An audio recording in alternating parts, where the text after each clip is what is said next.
This episode is powered by Celsius. Now, whether you're in the gym or you're on the run or, hey, you're just doing a podcast, grab yourself a can of Celsius and live fit. So this is a shameless pitch for Strong New York, September 27th, right at the Glass House on 48th and 12th Avenue. We are throwing the biggest fitness and wellness event this city has ever seen. Every year it gets bigger and bigger. This year we'll have 5,000 people, 80 plus brands, and you will be there. So make sure you get your tickets at strongnewyork.com. It's that simple. Hey guys, welcome back to another episode of Strong New York Podcast. I'm your host, Kenny Santucci. And as always, we're cracking open some Celsius. So grab yourself a can and live fit. All right, so today's guest, I've admired for quite some time. And out of nowhere, I get a DM. Finally, it's not me sliding into the other guy's DMs. It's a gentleman sliding into mine, and I was blown away, and I grabbed my phone, and I showed it to Christy, and I was like, I can't believe Harley Pasternak hit me up. And I was like, this is so cool, and we're going to talk about the event. So if you guys haven't gotten your tickets to Strong New York yet, definitely get your tickets. I'm very upset Harley's not going to be there this year, but hopefully we'll have him there next year. He's got some family engagement, right? Friends' wedding? We have Selena Gomez and Benny Blanco's wedding that day. Oh, Sarah's not going to. Okay, so one of our clients is Benny Blanco's literary agent. Oh yeah, she's great. Oh, I know her. Yeah, she's awesome. she's awesome. Yeah. Okay. Yeah. I like her. Yeah. Oh, that's so funny. Such a small world. Yeah. So I was having. Do you know Jason Karp? Why do I know the name? He owns Human Co. So Okay. it's basically a chocolate bar. He started with the chocolate bars, and he had a restaurant here in the city. Okay. And now buys up a bunch of different brands that are all, kind of healthier, cleaner products, from like cleaning supplies to food. And he was supposed to speak too, and he just gave me a call about an hour ago, being like, dude, I would have missed the wedding if I didn't have to be in it. So it's all right though. I knew that this time of year that we're having it, the end of September to basically It's wedding season. November it's wedding season, but it's also a lot of Jewish holidays. Right. So I have to like maneuver around those. Right. And then you have the Mr. Olympia, the Mr. Olympias then. And then there's like Comic-Con. There's so many events within this like time frame, which is, I feel like 20 years ago, nobody had anything to do. So they stuffed all this shit into this bucket. But I'm so glad to have you. I'm happy to be here. I've heard of your name, but also your event in New York. I know a number of people who've been, and I love these things because it gives you a sense of community.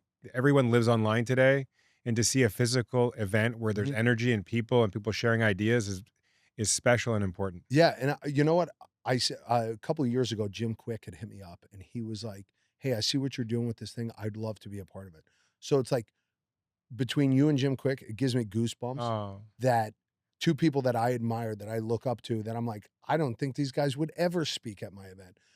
For you guys to see the value in it. And a lot of people, most of the time, say to me, they're like, but why are you doing this? What is the point of this? I go, well, what's the point of Fashion Week and Comic-Con and Fanatics Fest, right? It's a time for people to celebrate an industry that they really admire. Yep. It's a chance for all of us to come together. It's like, we're basically creating a holiday. It's the same thing as like, what's the point of any holiday? And it's real community. People talk about community online. That's a thing, but that's not the same thing of being with people and the energy of engaging with people. So I'm sure you've been invited to 1,000 different events, and I'm sure you've been to so many of these different wellness, extravaganzas throughout the years, the Arnold, the Olympia, Perform Better, all these things. What ones stick out in your mind that you're like, man, I really like what they're doing? Propel did something for a few years called collabs. I remember that. I love here that. And in LA. We did here, LA. We did Denver. We did a bunch of different Chicago. I really liked those. Yeah, I thought those were cool too. It was kind of what gave me the idea for what I was doing. I just wanted it to be more grandiose. I was there. Gunnar had spoke at it, and I thought this was an opportunity for people to kind of come together. And at the time, I was like, I would have paid $500 for this, right? Just because it's a cool event. It's an opportunity for people to like go outside their gyms and hang out and meet other people that would never normally work together or try something they would normally not try. I remember going to one and I was doing like yoga, and I'm like, I don't really do yoga. I know there's benefits to it. If I have an hour in my day, I want to lift weights or I want to go do jujitsu or something like that. I don't want to spend my time doing yoga. And it gave me an opportunity to go do yoga and a couple other things and listen to, Gunnar speak and stuff. So I agree with you. You've had an unbelievable career. Thank you. It's very impressive. Just means I'm old. That's all it means. Well, no, but I mean, you look great. Thank you. Yeah, I think it's that LA air that keeps you guys all so young out there. Yeah. So you started your career at a time when the industry wasn't what it is today. It wasn't personal training wasn't a career. 1992 I started. Wow. There was one Bally's in Canada. Mhm. And I remember started to train people there. And one of my first clients I did a consult do you know who Ben Johnson was? No. Ben Johnson was the fastest man in the history of the world, the sprinter. Yes, I do know. He got tested positive in the 88 Olympic Games. Yes, I remember. But he loved going to public gyms to do fitness evaluations. Okay. Anyways, so I started there and just loved it. And I was studying kinesiology at university and spent the next 10 years in university. What made you want to do it? Like I was a hockey player. Okay. I was a hockey player. I got hurt, and then I got really into bodybuilding, and I just admire a lot of these bodybuilders and how you can manipulate the way you exercise and eat to dramatically change the way you look. And then growing up in the Reagan era, the men we emulated was Stallone and Schwarzenegger and Van Damme, and we got like, oh, that's what a man is supposed to look like. And the gravitas they have from walking into the room, seeing how they took care of themselves, sort of represented the kind of person they were in many ways, the discipline and the consistency and the work ethic. And I was really drawn to that. And I didn't have the genetics to be a good bodybuilder. I never tried any performance enhancing drugs. If I did it again, I'd probably do all of them. But so, yeah, and I got into the science behind it. And so then I did degrees in kinesiology and nutrition and ex-phys. I was working on my doctorate and got recruited by the military. And yeah.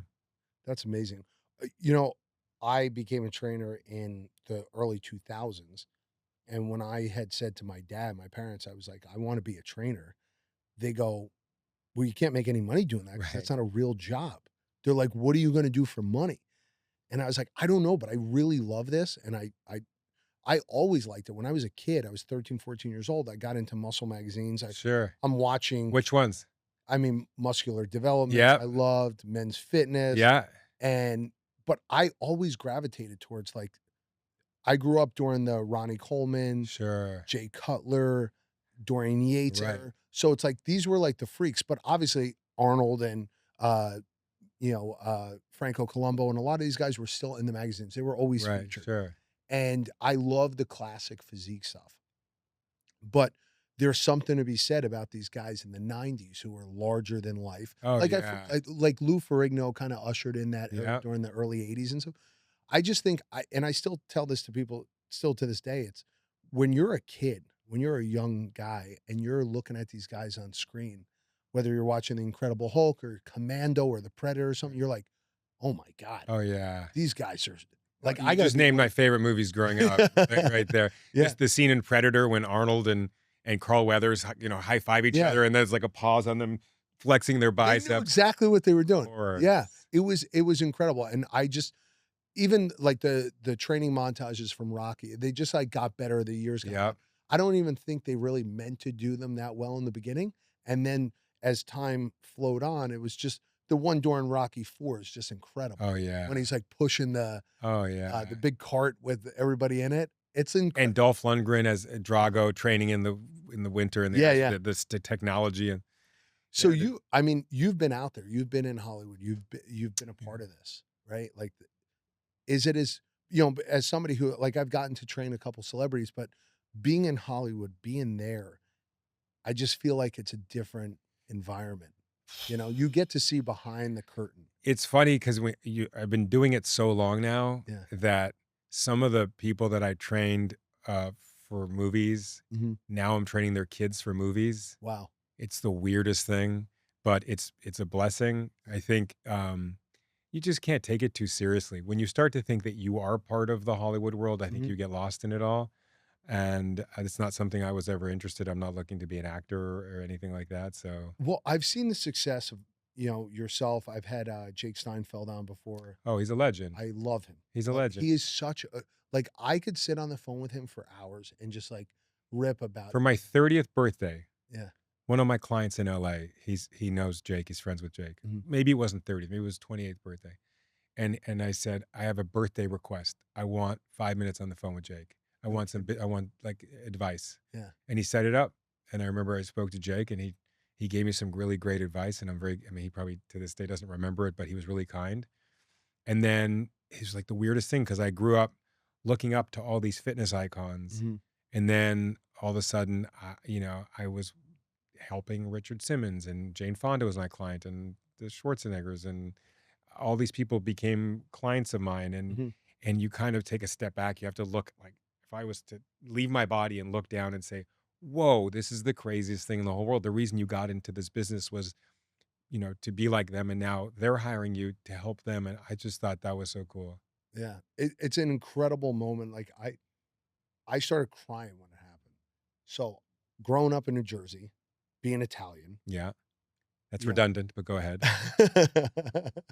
I I you have to like Bon Jovi and Bruce I Springsteen. thought you were going to say the mob, but Yeah, yes. The Mob too. I mean, Yes. Goodfellas is absolutely my favorite movie. Yeah. So I had the opportunity to train John Bon Jovi for a while. And when he first called me, I'm like, I gotta stay cool. I mean, that's anybody would freak out Yeah, from anywhere for John Bon Jovi. So was there ever a moment for you, like, because you've trained so many people, like, was there ever a moment where you're like, there are times I was sitting at his house in the Hamptons and I'm like pinching myself. I'm like, I can't believe I'm here, you know? Yeah.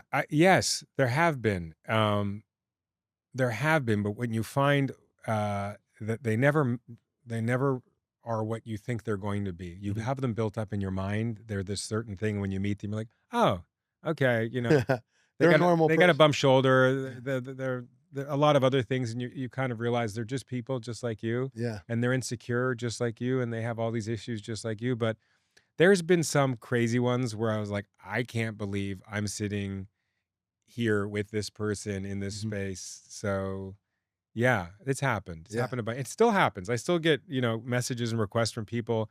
I went overseas to see a royal person from a country and Mhm. I'm in the palace and I'm looking around. I'm like, what am I doing here? This is the weirdest thing in the whole world. So how'd you grow, like, my backstory is I was super fat as a kid. I was uncomfortable. I hate it. And I wanted to be like everybody I admired. Like, I know you saw this, but like, what was your childhood like? I had a great childhood, great parents, Yeah. 2 brothers. They're great. Hockey was my life, Yeah. and it was just in my head I was going to be a professional hockey player. Mhm. I just Like everybody in but I Canada. wasn't. Yeah, everybody. Yeah. I wasn't fast enough, Mhm. strong enough, tall enough, technique enough. I didn't have anything you needed to be a professional hockey player. Yeah. And once I kind of dawned upon me that wasn't going to happen, and then I realized I really couldn't play hockey at all anymore. I took all of that and put it into strength training and put it into bodybuilding, and then I really got fascinated by the science. Just really fascinated by it. Mhm.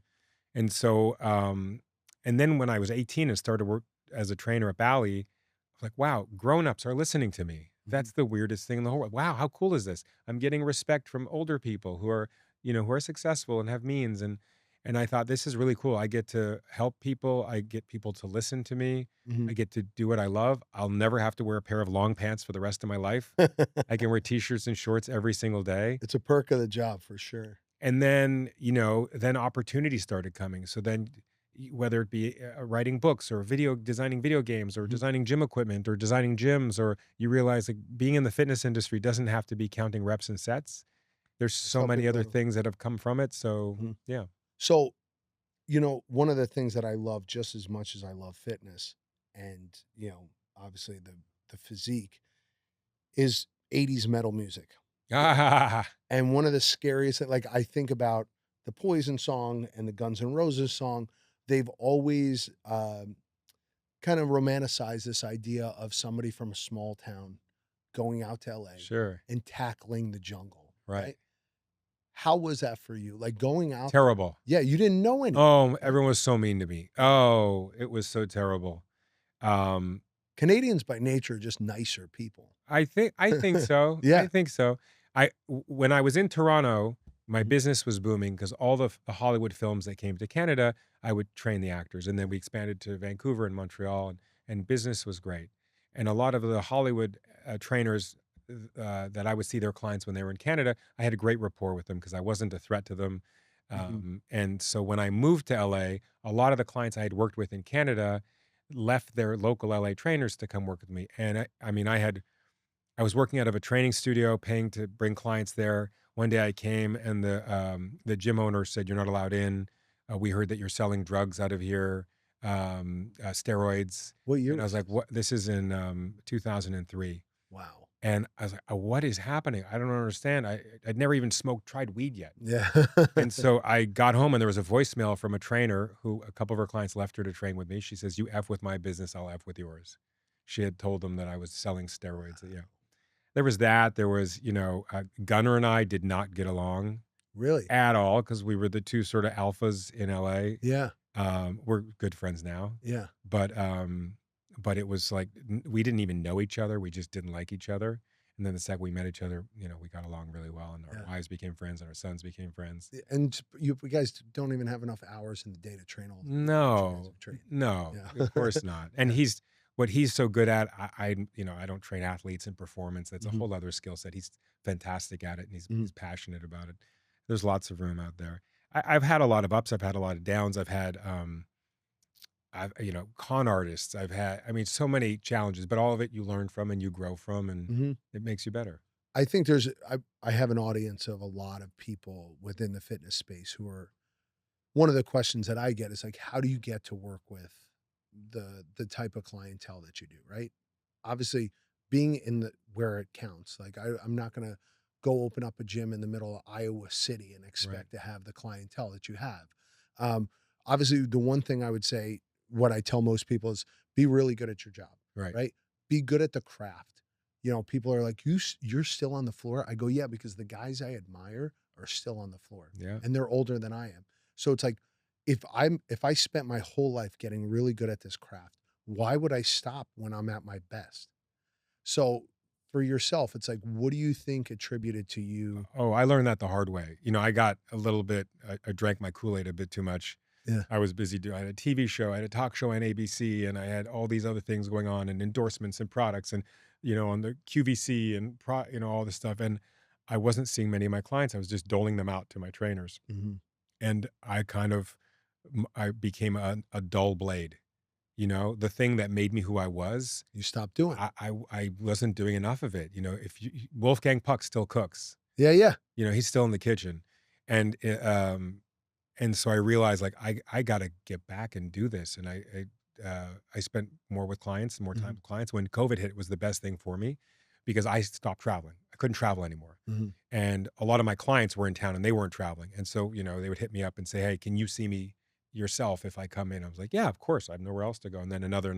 And next thing you know, I was doing 10 hours of sessions again. And I hadn't done that in years, Yeah. but I loved it. And it energized me. And I got my hands dirty again. And I remember what it was to work with clients and make mistakes and learn and evolve. And I came up with new ideas in the process. And so it was really great. I don't see 10 hours of client a day anymore, but Mhm. I still see clients every single day.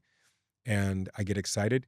You had asked me a minute ago, were there any clients that you got like freaked out? You couldn't believe that. I'll never forget. I got a call for Whitney Houston, and she's Wow. my favorite. And her management team made me do a call with her, and they said Whitney's on tour. This is shortly before she passed, Yeah, yeah. and she's tired and exhausted. She needs to get in good shape. So we get on the call, and her agent's like, "Whitney, this is Harley. He works with musicians. He'll get you in shape, and this and Mhm. this and that." And then they said, "Harley, do you want to say a few things to Whitney?" I said, "Sure." And Whitney goes, "Hold on, Harley." I said, "Yeah." She goes, "I'm sure you're great at what you do. Working out's for white people." Whitney's out. And she hung up. And it was the best feeling in the world. Like anyone else, I'm like, screw you. It was Whitney hanging up on me and saying that. I was so happy. And I was happy to not meet her because I think of her Yeah. still as on such a pedestal. Uh-huh. Yeah. Yeah. That's incredible. So, I mean, being out there for as long as you have, was there ever a point where there were so many people because you've been at the top of the game for a long time. How often have you had, like you said, people were attacking you? How many people are like, this guy's bullshit. Why is he the Every guy? day. Yeah. Every day. Every single day. I mean, I don't even look at messages on social media. Yeah. People are all the time. There's conspiracy theories that I'm in the CIA. There's Yeah. conspiracy theories. There's, Well, you I know, definitely saw something that was like, oh, he's a part of like the fucking the Illuminati and stuff. Yeah, I'm Illuminati. Yeah. Oh yeah, there's all of that. Yeah. And I think, it bothered me at first, and then someone who I really respect said, "You're doing something right if there's that many people talking about you, 100%. and they're talking about you in ways where you have this incredible power to do things that no human being has to." I'm like, "All right, that's a different way to look at it." Mhm. But yeah, I got, I might say I like chicken, and so people will attack me who are vegan and say, "How dare you eat chicken?" And then other people that are, I'll say I love apples, and then carnivore people will and keto people will freak out at me like, "Oh, you're going to make people have to be diabetic." Everyone's got their own opinion, but very few people. It's grounded in knowledge. It's Mhm. grounded in science. It's grounded in experience. Yeah. So I know I can walk into a room and with confidence I can say no one in this room knows more about personal training than me. They might know more about a thing and I want to learn from them, Mhm. but no one has done more hours than I have. No one has studied it more than I have. And I'm still learning. Yeah. I'm still learning. Yeah. And I think that's incredible because one of the people we have coming to the event this year is Phil Daru. Do you know who he is? The name's familiar. He trains a lot of fighters down in Miami, and he kind of specializes. He's like a West Side Barbell guy. Okay, He yeah. specializes in training a lot of like MMA fighters and stuff. And we were chatting, and I had hit him up on Instagram because I loved what he was doing. But constantly, I see these people who are doing practicing what they preach. They're doing the thing. They're helping people out. They're on the floor. One of the things that young trainers say to me all the time, they're like, well, I eventually want to get off the floor and do something else. I'm like, well, do you know what you want to do? And a lot of people think, well, the only lateral or the only up is for me to go and open up a gym. Right. How often do you get? Oh my gosh. The best things that have ever happened to me are the things I failed at. Mhm. I tried to open a gym so many times in Canada That's before I incredible. left Canada. Really? If I did, I'd still be there. I never would have done any of the things I've Yeah, yeah. done. And I got to a certain point where I realized like it's a different business. Owning a gym is sales and then managing people is a whole that's not Whole what other I game. do. No. I don't, you don't see doctors saying I want to open a hospital, Mhm. right? It's a whole other thing. And I'm that. I'm not the operator of a gym. Yeah. But, I do love, and I'm sure you're the same when you walk into a gym, you're like, oh, I would have done this differently. I love that they did Mhm. this, and so that I got into designing facilities. So we've done over 420 fitness facilities now, Wow. most of the Four Seasons hotels around the world, a lot of Discovery Lands, you name it. So that has been a great outlet. How'd that come Um, about? Clients would say, "Hey, I just bought a house. Can you put some equipment in it for me?" And then Mhm. I went from that to one of my clients was a real estate guy, and he's like, "Hey, I have a condo development. Can you do the gym for it?" And then that was well received. And then a hotel, one-off hotel, and then on and on and on. And the call I was doing just there was for a really interesting hotel chain. Um, I so yeah, I started to dabble in that a little bit too because I love equipment. yeah, We kind of geeked out yeah, about this dude. when you were telling me about the Yep, toy stuff. And I'm like, well, if I had endless amounts of space, I would get this piece from this one, this piece yep. from this one. So anytime a client has asked me, so I built probably like 10 gyms now up to this point. And when John asked me to build his gym in New Jersey, I was like, oh my God. You did John Bon Jovi's gym. I Yeah. mean, that's cool. Yeah. That's cool. Yeah. Yeah. And he's like, all right, because he was coming to my gym here. Did he take his steel horse or did he? No. I'll tell you what, I did get to, he gave me a shirt. It's so funny that this happened. He gave me a shirt from 2000 when they first came back with the Crush album. And he's like, here, you want this? It was like in a box with all this other memorabilia. I was like, I want half the shit you got in here. He had a ton of really cool stuff, but he gave me a shirt. Bon Jovi or Bruce Springsteen? As a kid, Yeah. I was a huge Bon Jovi fan. I obviously have Yeah. a relationship with him. I was training his son. I've been to his house. It's great. I built his gym. So I'm always just a Bon Jovi guy. As I've gotten older, I've gravitated towards Springsteen's music more. Just because I just feel like it's an older guy's Yeah. music. Like the 80s Bon Jovi stuff to me is what I grew up on. Yeah. And then he started to become like more of the mom rock stuff as he's gotten older. I love Crush. I think it's one of my favorite albums. But like Springsteen's old man shit that he's Yeah. putting out now, it just speaks to my soul. Right. I love that stuff. Yeah. And up there with the two of them is Billy Joel because he's as New York as New York. Oh, gets. Billy Joel's. Yeah.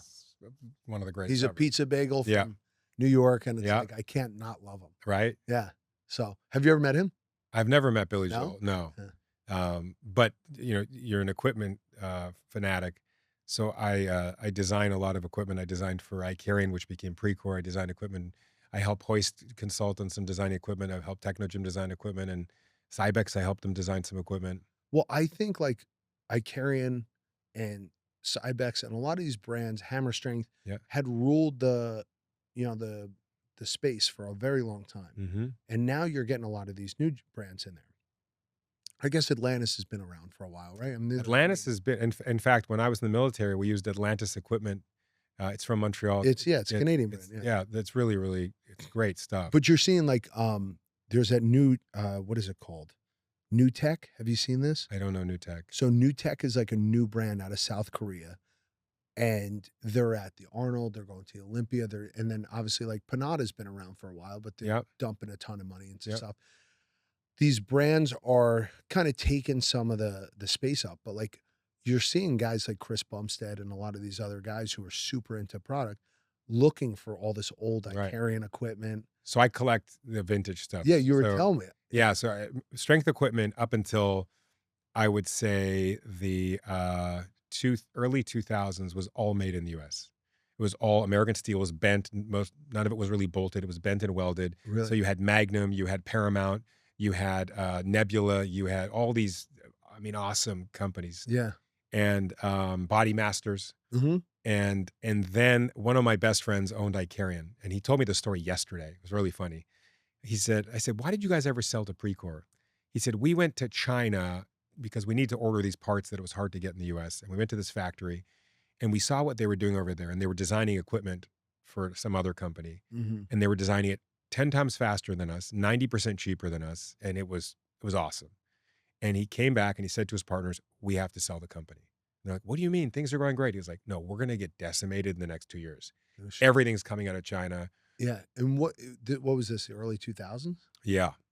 So back in the day, they were coming out with equipment and it wasn't as versatile as it is now. Do you like the versatility of a lot of the equipment now? Right? Like, everything's got a, joint handle where you can kind of move it around now. Everything's not as rigid as it used to be. But I was just in a gym that was built in 1974. They haven't touched a damn thing. It's my favorite gym. Yeah, I got to see a photo of it after. Yeah, I'll show it to you. Yeah. It's called Attila's Gym. It's all the way in Wildwood, New Jersey. The owner of it bought it in 1996. He's like, I haven't really touched it. And I love it. And it's got old Hammer Strength equipment. Yeah. And iCarrion pieces and stuff. And I love training on it. Yeah. Like the old Hammer Strength plate loaded shit from the 90s is great. Well, the human body hasn't changed. No. Equipment changes, but the human body hasn't changed. So the things that work then still work today. I think it's just too expensive to make the stuff we used to make because it was just a lot of steel and it was all here in the US. And if you go even before that, I have collections of stuff from the late 70s and Universal, right? And some Paramount. And it was all chrome and leather. Where are you buying a lot of this? Oh, don't. I have a problem. Don't. Yeah. My wife's so mad at me. She hears this. She's getting. I have like collectors who do stuff, front look stuff for me, and really, I have stuff from the late 1800s. I have a stationary bike from 1857. I have like some really. So you're like a junkie. You got like a museum in your apartment. Kind of, yeah. That space that you showed me, it's got the outdoor indoor space, right? So that's my office. The equipment is not there. Okay. Where do you keep all? I hide it from my wife. We have this sounds nauseating, but we have 3 gyms in our house. That's awesome. Like I love that. We should have an extra bedroom, but it's unavailable because So I'm the same way. There are so many times I'm like, I wish I had more space. I want to get a bigger space here in the city, but space is obviously very expensive here. But I'm like, I want to have, everybody's like, what? Because my gym looks kind of like Gunner's. I just have shit everywhere. Yep. And I love toys. I love equipment and I love playing because there's so many different ways I could facilitate a squat or a hinge or whatever it may be. And I'm like, I want every toy because I'm playing with it every day. Right, sure. So it's like, if you're playing with your same toy every day, you're like, I need something new. I want to play with something new. The cool thing that did happen is, and I'm aging myself, but I was part of the team that invented the dual cable pulley. Yeah, you were telling me. So who was the first one to do that? iCarrion. iCarrion. Yeah. because it was Free Motion Ground Zero. Mm-hmm. They were the first to come out with a single weight stack, 2-arm, and then iCarrion took the cable crossover, moved it closer together, angled it, and bolted it. But now you see something which I've been waiting years to happen, and a lot of people are doing it. It's a dual cable pulley, but then there's J hooks in the front, so it's a squat rack as well. Yes, everybody's doing it. And now other ones are putting storage shelves in it, so you can store all your dumbbells in it, then the cables, then your barbell, and you have a whole gym in this area. That's pretty cool. Mm-hmm. So I think that's in the last 2 years. Where's your favorite place to work out? My favorite place to work out, I have crazy ADHD. It needs to keep changing. Me too. I work out of my office mainly. Mm-hmm. But there's a new Gold's Gym in Los Angeles in the Beverly Center. Mm-hmm. It's like a meathead gym, but a new meathead gym. Yeah, yeah. It's awesome. I've been going there. It's the first public gym I've really gone to in the last year. Yeah. The Four Seasons Hualalai in Kona. Okay. Oh, just Sick. amazing. Yeah. The Gold's Gym that I went to when I was a bodybuilder in London, Ontario, Canada. It's in a basement, and it was just, we had a leg room, and there was buckets in every corner of the leg room, and they weren't for garbage. Mm-hmm. Like that's when people, Guys were throwing. yeah, dude. Those are the places that I really enjoy. Yeah. Yeah. There are so many gyms popping up here in New York. Like it's mainly Equinox and Lifetime just going head to head. Yep. And who could put more gyms everywhere? And people gravitate towards like the big box gyms. And I do appreciate obviously people wanting to work out and go into these gyms, but there's something to be said about a boutique space. Like something that Oh yeah. it's a one of a Yeah. kind. There's nothing else like it. That's what I love about. I said my favorite gym, and I've been around the world. And you can ask her. One of the first things I do when I go away, I'm like, I need to find like an old school bodybuilding gym, Yeah, sure. someplace I could work out. And I've been to that Alpha Land down in Houston. Have you Sure. ever seen Yeah. it? Yeah. And there's so many places I love all over the world, but the place I like working out the most is this dumpy little place in South Jersey with old beat up equipment. Sure. The carpets from the 70s, right? Like nothing's been changed. There's just something to be said about that energy. I talk about culture all the time. Yeah. What do you think the secret sauce to a great gym is? I think everyone's different. My wife might walk into that gym and turn around and walk out. So I think it depends who the person is and what they're looking for. And who the people, if you know the people there versus not, that also changes it. A gym that's crappy might feel better because you love the people around you. Yeah. I think it's all different. I think even in Equinox, there's some Equinoxes I love going to in different cities because they have everything that I want, everything I need there, regardless of who the people I don't know around me. But I think for everyone, it's different. And, lighting can be a huge thing. I need natural light. I can't do a basement gym. I agree. Ceiling height for me is important. I don't like low ceiling gyms. Have you seen the new Anatomy in Miami? Have you been there yet? I have. Yeah, it looks It looks like a church. Yeah. It's beautiful. Beautiful. Yeah. Yeah. He did a great job. Yeah, I think he does a really nice job. He did a great job. There's a bunch. Like I did the Georges V in Paris. Like that's pretty cool. That's in a basement, but it's in an old bowling alley from 200 years ago, and it's No France, and it's super cool. I did an awesome one I like in Cabo. I really like. Even there's a Viceroy one I did in Cabo. That's very cool. I did years ago. That portion of your business. Yeah. How many people do you have working for you on that side of the business? I have an office in Toronto that does our procurement, and then Okay. in San Diego that does design. Okay. And So so two separate offices. yeah, and so we keep it because most of it's international business. So it's good to have an office outside of the U.S. Yeah. And we run a lean and mean machine, and I'm part of every design. No kidding. And these days, you don't need to have a big team to do stuff. Yeah. You can be more efficient. Yeah. No, I agree. I think there's something to be said about having the diversity that you have through your business. Like you have this training side, Yep. right? And a lot of people see that as you've probably built your business though on regular people. I mean, obviously celebrities too, but like you still probably train some Oh yeah, mostly people that nobody knows who the hell they are. Yeah, for sure. There was a time where I kind of only wanted to train celebs because it created attention for me, so I could sell books and sell products and sell Yeah. this and sell that. Now I'm at a point where I just want to work with people that are really nice people that want to work hard and can afford to pay me. Yeah. But you don't have to be famous to work with me. Without a doubt, yeah. One of the things, I mean, to that point, you know, there's a lot of people out there, especially when I'm training younger trainers on how to progress their business. I was like, obviously, you have to believe that you're worth what you're asking for, you know, and I think that comes with time, comes with experience, um, but owning that and understanding that. When did you and did you ever suffer from that point where you're like, I can't charge somebody $500 an hour? Yeah, I think and my wife's the one who's like, I can't believe you're only charging this. You have to charge more. I'm like, but no one's going to want to work with me. Yeah. She's like, okay, we'll work with less people, Yeah, yeah. but you're working too many hours now. So maybe that's a good thing. Mm-hmm. But I think diversification's really important when you're able to do it. I think young trainers today, too early on, they use the word brand. Mm-hmm. I want to be a brand. I want to build an empire. I want to build, and they've only been training people for a year or 2 years, or they're spending more time making social media content than actually learning. Making t-shirts that say like Scott Johnson fit or something. You're like, no one's going to wear that. 100%. Yeah. I remember I tore my calf years ago, and I wanted to find the best athletic therapist I could, the best physical therapist I could. Mm-hmm. And the woman who rehabbed Kobe from his Achilles tear, I tracked her down. She didn't have social media. And I said to her, I'm like, I couldn't find you on social media. She goes, I don't have social media.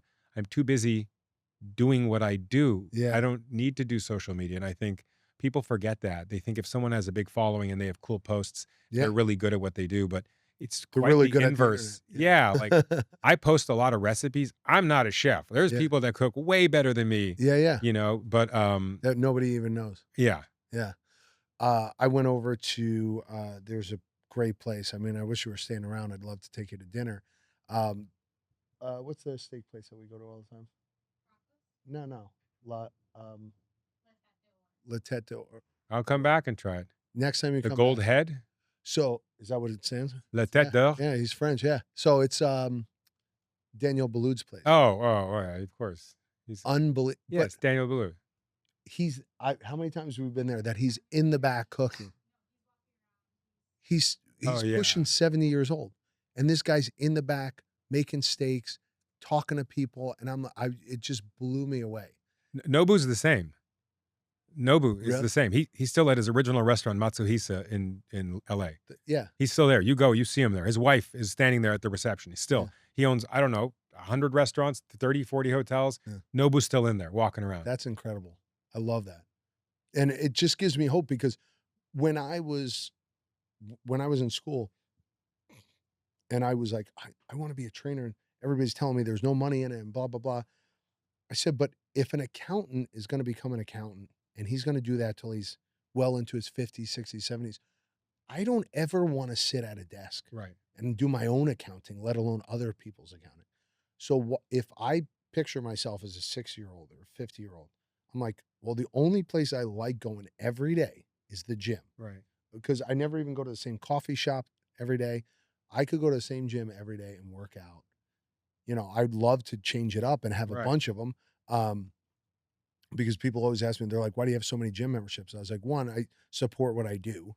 But I also, I need to change it up. I want to work out. Yeah, and it probably inspires you, and you see different things and see different people. And, you know, for me, I still train clients because some of them, I mean, I don't want them to know this, but I would probably pay to spend time with them. Mm-hmm. They're paying to spend time with me. I think of like the times I've spent with Will Ferrell and Sarah Silverman and Jack Black and Jason Segel and Jason Sudeikis and all these comics that's Amy Schumer and who's really fed you? All of them. No, like there had to be one or two people who were just like, yo, Harley's the man, go see him. Halle Berry. She was I got to give, there's two people. Eliza Dushku, she's still my client for 20, I don't know how many, 20 something years. She was my client from the age of 18. Now she's in her, I'm not going to say how old she is, but she's not 18. I was in love with her when I was younger. She's beautiful. Family. Yeah. Her and her husband, Peter, I love. Yeah. And then Halle Berry, she's the one who convinced me to come to the US to get her ready for Catwoman. No. And that was early on. She was early 2000s. Yeah, she was integral. You know, people I really love and think fondly of, Pusha T from Clips. Everyone's got to get his album now. He's been my client for so many years. He's just the best person ever. Mm-hmm. The album is incredible. Common was such a great client. All the comedy clients. Judd Apatow, if he hears this, I Really? owe him a lot because he put me on so I many hope. comedy movies early on. He was so great, so Yeah. good to me. So there's just been so many people along the way that are just, they don't even, it's not that they're even taking extra time. They're just giving you a chance, or they say one nice thing about you and they don't realize how far it goes. Mhm. So to help people today to do this little kind thing, oh, Goes a long it way. Yeah. goes a long way. Like I tell people all the time, there's about 3 or 4 people I could think of right off the top of my head who are responsible for my business being where it is. And it was the people who didn't need to do it. They didn't Right. need to help out. Nope. They did it out of the kindness of their heart. I think it's so important. Even Joel Silver, I owe him a thanks. He put me on a bunch of movies early on with a DMX and Steven Seagal and Really? some really some terrible movies, but Yeah. he did. And I love Don Steven Seagal. Carmody, you probably don't know, he's a big movie producer back in the day. He put me on some early movies like Wrong Turn and Cold Creek Manor, some really crappy movies, but still, Yeah. But I mean, anything with Steven Seagal in it from 88 to 93, I was obsessed with. Oh I love yeah, all those movies. they were all, almost every one of his movies except for one, I think, is 3 words: Yeah. Hard to Kill, Above the Law, Marked for Death. Marked for Death, Under Siege was 2. Under Siege. Yeah. Those are great. I love all those movies. I could tell you every line in Under Siege. It was like one of my favorite movies as a kid. Yeah. So now, just like I was saying before, you have your training business, you have the gym build out, which I admire the hell out of because I've just been dabbling in that and I just find joy in it. Like John's gym, I basically did it for nothing. Well, it's like you're a chef and you know what a kitchen would want to look like for you to work Oh, of in. course. So you're designing kitchens for people. Yeah. Yeah. And that's exactly. And then now you have, I mean, you've obviously done a ton of stuff on television, but your whole book career Yeah. with the new book, Yep. On carbs, Yep. which a lot of people, I mean, and I'm guilty of this too, because I'm just not, when I cut carbs out of my diet, not completely, like I love fruit. I'll eat plates and plates of fruit and vegetables. And even this morning I had like a little bit of potatoes and stuff. What kind of, what kind of sparked the idea to want to write this book about carbs when people are like denouncing it? It started when I was in Japan. The first time I was in Japan, I looked around and no one was overweight. Mhm. Right now, Japan has a 4% obesity rate. It was 1.3% at the time. And people were just knocking back bowls of white rice, just knocking them back. Yeah. And I remember thinking, well, why is the US going so low carb crazy when Japan, that basically doesn't have obesity and lives a decade longer than us, Mhm. is really a carbohydrate based diet? So I took a year off my practice and I traveled to the 10 healthiest countries in the world, to the Asian countries, the Mediterranean countries, the Scandinavian countries. And the one thing they all have in common is they're all high carb diets, every single one of them. They all have lower obesity rates, diabetes, heart disease, cancer. Mhm. And here we are in the US, arguably one of, if not the most unhealthy country in the world. We actually have a low carb diet in the US. The US actually gets significantly less than half of its calories from carbohydrate. And there's almost been this linear relationship. As we've dropped carbs, obesity's continued to rise. So dropping carbs as a country has not at all slowed or reversed the rise in obesity. That was the one thing that I saw. And the other was, as a bodybuilder, I remember you can't think of any other demographic that gets as lean as a bodybuilder. I mean, you see striations on the muscle and veins protrude. We eat carbs up until the day we go on stage. Up until the day we go on stage, we eat carbs. And sometimes we'll cut carbs 2 days before and then carb load the night before. But whatever it is, we're eating carbs, Mhm. sweet potatoes and rice cakes and all that stuff. And I remember wondering, like, why are people cutting carbs? And so I took a deep dive. And this really it boils down to, there's no faster way to change the number on a scale than cutting carbs. There's no faster way. Mhm. If I cut out all my carbs today, tomorrow I'll be several pounds lighter. Mhm. But it's just water. I do it all the time before I do jujitsu. Right. Just water. Yeah. And the second you eat carbs, it comes right back. Mhm. And if the goal is to burn body fat, why is dropping water, which your body needs to be healthy, a good thing? So I looked at the literature, and I remember in university, one of the first things we learned in metabolism was fat burns in a carbohydrate flame. If carbohydrate's present, your body is much better at burning fat, much, much better. Krebs cycle. Mhm. And looking at all the literature, at no point did science tell us we should cut carbs. At no point, ever. You had keto and you had Atkins and you had all of these extreme diets. And where the Atkins came about was, he was a cardiovascular surgeon. may he rest in peace. Mm-hmm. And a lot of people needed to come in for surgery, but they were too obese and it's dangerous to put them under general anesthesia. And he came up with this crash diet of cutting carbs so you can drop weight to be lighter to get anesthesia. At no point did he say it's healthy or sustainable, but people didn't like, wow, cut out all my carbs and I've lost weight. So the first thing to think about is you're cutting calories, you're cutting back water, and you're cutting a lot of foods that you think are carbs but aren't. You're like, all right, no more pastries. Well, that's not really a carb. Pastries are fat. Yeah. Right? No more French fries. Well, that's mainly a fat as well. No more donuts. That's actually mainly a fat. Mm-hmm. And so a lot of these foods that we attribute to being carbohydrates aren't. The issue is not carbohydrates, it's how refined is that carbohydrate. So, phyllo dough, if you have a cake, that's very different than having a potato. Yeah. French fries different than having a potato. Yeah. Apple juice is different than having an apple. Mm-hmm. And I think that's the most important thing we have to think is that carbs are good. Carbs are, countries that eat the most legumes, whole grains, Yeah. fruits, and most vegetables tend to live exponentially longer, have better health markers. So I want people to return to carbohydrates, embrace carbohydrates, not be scared of carbohydrates, have them in their whole state Mm-hmm. whenever possible. And just know that there's no such thing as a bad food or a forbidden food. It's all about balance and moderation. Do you think, because I have gotten to travel a lot over the years, and I look at other countries, and we are by far, if not the, I think we're probably the worst when it comes to Yeah. diet and exercise and all these things. Like we just don't move. I think just this weekend I was walking on the beach and I'm looking at all these people who are morbidly obese in a chair with a cooler next to them. They plan to not move, to sit there to drink beer and eat shitty food. Mm-hmm. And I'm just like, where did we go wrong? What happened here? I think success and efficiency, we hyper process foods in order to make them more available, more delicious, more cost effective, to drive industry. And I think that comes from we work more hours here than almost any country in the world. Mm-hmm. So we work a lot and we want foods that are quick and convenient. TV dinners is an American thing. And so really our food today is an extension of that, of a TV dinner. Yeah. Sitting and eating while you're watching TV is not a good thing. But sitting at your desk while you're working or scrolling through social media and knocking back whatever processed food you have is also not a good thing. Mm-hmm. So I think it comes from success and tends to be the wealthier a country is, the more overweight it often is. A poorer country, they're eating cheaper things like potatoes and rice and things like that, and they actually tend to be a lot healthier than we are. Yeah, would you say it's the combination? And this is what I tell a lot of my clients is, there's only three macronutrients. You should have all three. Right.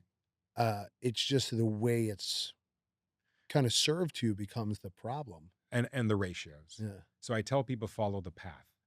The word path, P-A-T-H. Mm. A palm of carbohydrates, like legumes, Mm.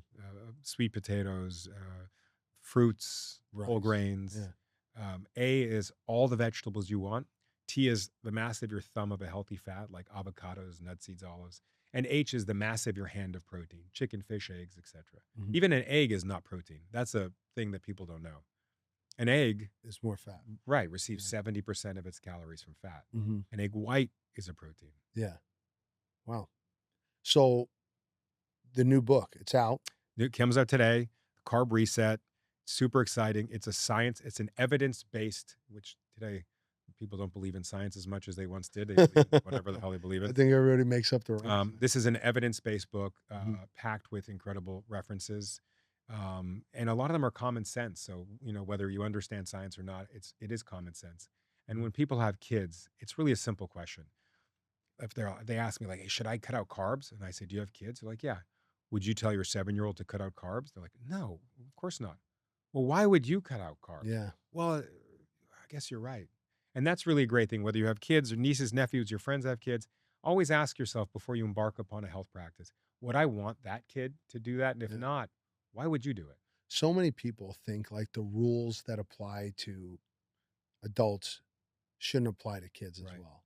What are some of the myths that you've heard about exercise over the years? And obviously, I'm very interested in reading this now, even more than I was before, because it does make perfect sense to me. I mean, it's very impressive that you spent a year now, like traveling and finding all this out.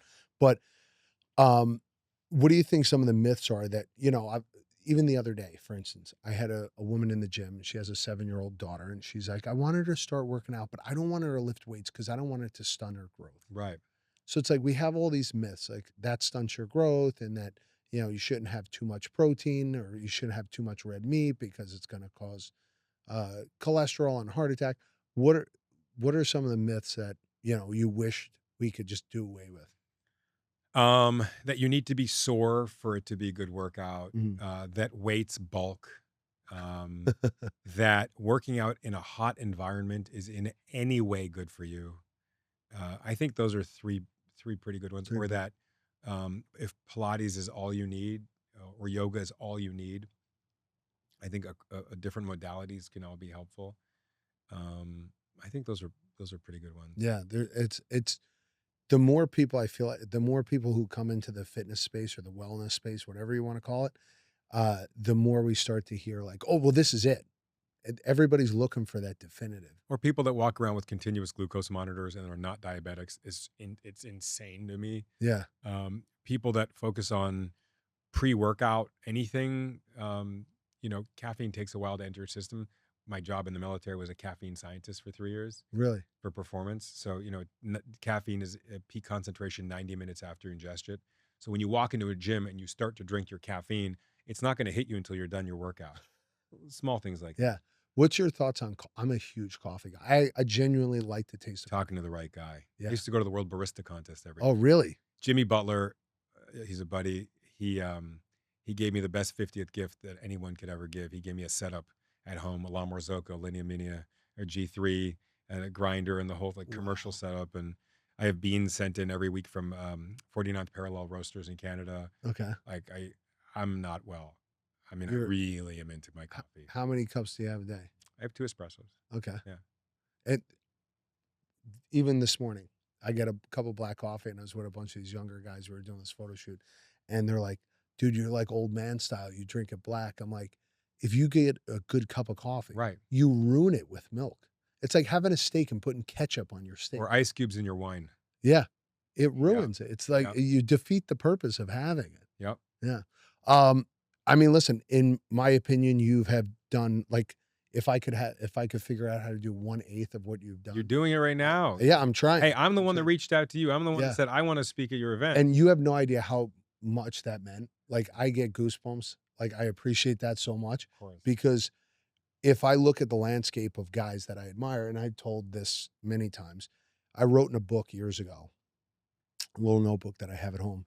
I go, success to me wouldn't be having a ton of money, which that'd be nice, but it would be sharing a stage or sharing the industry with people that I admire. And you are one of them. So I'm honored that you reached Thank out. you. I'm honored that you said yes to this. Thank you. For those of you out there who don't know who Harley is, I'm sure you all do, but definitely go check out the new book, Thank you. right? Yep. Carb Reset available. Link on my bio on Instagram, or you can go to We'll, Amazon. and we'll have it in our email. We'll send it out. Awesome. And then maybe we'll get a couple copies. I'd Yeah. love to dish it out at the event or something. Yeah. too, Oh, even if you're not 100%. there. 100%. Yeah. Maybe so a couple years ago, we did like a little bookshelf and we had all like our speakers and different people that like books we recommend.